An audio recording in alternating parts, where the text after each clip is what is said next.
കഴിഞ്ഞ വർഷം നടന്ന ലോക്സഭാ തെരഞ്ഞെടുപ്പിൽ 99 സീറ്റുകൾ നേടി കോൺഗ്രസ് തിരിച്ചുവന്നെങ്കിലും തുടർന്ന് നടന്ന ഹരിയാന, മഹാരാഷ്ട്ര, ജമ്മു കാശ്മീർ തെരഞ്ഞെടുപ്പുകളിൽ പാർട്ടി തകരുകയായിരുന്നു. അടുത്തിടെ നടന്ന ഡൽഹി തെരഞ്ഞെടുപ്പിൽ തുടർച്ചയായി മൂന്നാം വർഷവും ഒരു സീറ്റും ലഭിച്ചതുമില്ല. ഈ സാഹചര്യത്തിൽ ഇനിയൊരു സംസ്ഥാനവും നഷ്ടപ്പെടുത്തില്ലെന്ന ഉറപ്പിലാണ് കോൺഗ്രസ്. അടുത്ത വർഷം കേരളം, ബംഗാൾ, തമിഴ്നാട് അടക്കമുള്ള സംസ്ഥാനങ്ങളിലും തെരഞ്ഞെടുപ്പ് നടക്കും. അതുകഴിഞ്ഞുള്ള വർഷം BJP മാതൃകയായി ഉയർത്തിക്കാട്ടുന്ന ഗുജറാത്തിലും തെരഞ്ഞെടുപ്പ് നടക്കും. അതിനാൽ BJPയെ അവരുടെ മടയിൽ ചെന്ന് പരാജയപ്പെടുത്താനായി ഇപ്പോൾ തന്നെ കരുക്കൾ നീക്കുകയാണ് കോൺഗ്രസ്.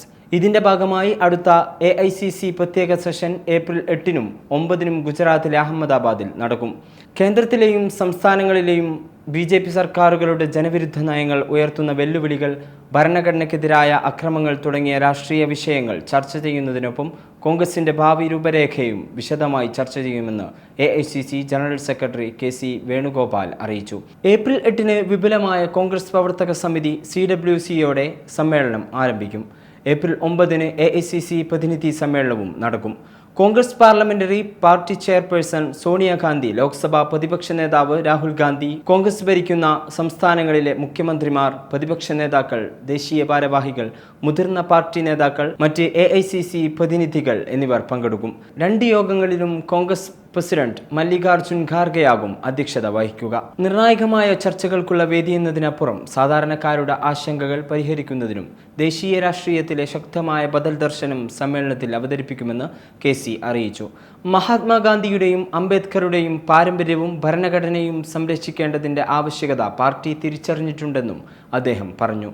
1924-ലെ കോൺഗ്രസ് സമ്മേളനത്തിൽ മഹാത്മാഗാന്ധി പ്രസിഡന്റായതിന്റെ 100-ാം വാർഷികത്തിന്റെ സ്മരണയ്ക്കായി കർണാടകയിലെ ബലഗാവിയിൽ നടന്ന CWC യോഗം അംഗീകരിച്ച പ്രമേയങ്ങളുടെ തുടർച്ചയായാണ് ഗുജറാത്തിൽ AICC സമ്മേളനം വിളിച്ചുകൂട്ടുന്നത്. BJPയുടെ പരമ്പരാഗത സംസ്ഥാനവും പ്രധാനമന്ത്രി നരേന്ദ്രമോദിയുടെയും ആഭ്യന്തരമന്ത്രി അമിത് ഷായുടെയും തട്ടകമെന്ന നിലയ്ക്കും പ്രാധാന്യമുള്ള ഗുജറാത്തിലെ 2027-ലെ നിയമസഭാ തെരഞ്ഞെടുപ്പിന്റെ ഒരുക്കമായാണ് കോൺഗ്രസ് സമ്മേളനത്തെ കാണുന്നത്. നേരത്തെ താഴെത്തട്ടിലേക്കടക്കം പ്രവർത്തനങ്ങൾ വ്യാപിപ്പിക്കാനും ദേശീയ തലത്തിൽ പാർട്ടിയെ ശക്തിപ്പെടുത്താനും കഴിഞ്ഞയാഴ്ച ഡൽഹിയിലെ പുതിയ ആസ്ഥാനമായ ഇന്ദിരാഭവനിൽ ചേർന്ന യോഗത്തിൽ തീരുമാനിച്ചിരുന്നു. തുടർച്ചയായി മൂന്നാം തവണയും കോൺഗ്രസിന് ഒരംഗത്തെ പോലും വിജയിപ്പിക്കാൻ കഴിയാതിരുന്ന ഡൽഹി നിയമസഭാ തെരഞ്ഞെടുപ്പ് ഫലത്തിന് തൊട്ടുപിന്നാലെയാണ് കഴിഞ്ഞയാഴ്ചത്തെ യോഗം നടന്നത്. ഒക്ടോബർ, നവംബർ മാസങ്ങളിലാകും തെരഞ്ഞെടുപ്പ്.